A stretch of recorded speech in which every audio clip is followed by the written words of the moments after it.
Do you want to try and find a crawdad? This guy's brave. Don't get too close to your lips. We are here to experience the farm life. I'm here with my lovely family at Pivot Farm. Today we're gonna have a farm tour experience. We're gonna see what they do and how they use the Experiences app to offer experiential commerce to the world. We just have a lot of irons everywhere. Yeah, so the people that follow us are watching us slowly pivot from one thing to another. Yeah. And then, That's the name Pivot Farm. yeah, and so that's where the name came from. All right, good girl, Sally.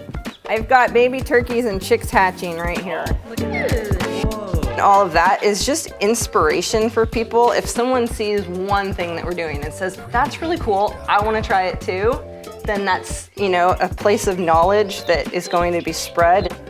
This one has a name, and they're not supposed to have a name, but he got a name, and this is Snoodle. This little thing on the top is called the snood. Oh, interesting. How about I take you guys to go meet our horses? Yeah. All right.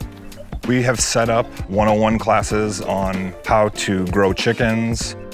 We've set up experiences for farm tours. It's been a seamless process for us, very easy, even for someone who's not very tech savvy.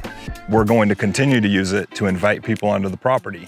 And I just want to give people the opportunity to do something that they normally wouldn't get a chance to do. We're trying to encourage everyone that we know and anyone who comes across our page that they themselves can have, even if it's just something small, something sustainable for themselves. Big boy, look at that. Families come out here and they can have a small experience like that, take it home, and then you can actually see where your food comes from. Check it out. Doing all of this is so extremely possible if you just throw yourself in. And in a small space, you can actually do quite a bit. And it's very rewarding. Everything that we eat from out here, it feels like magic when we eat it. You know, it's just like, wow, I did this. Very good.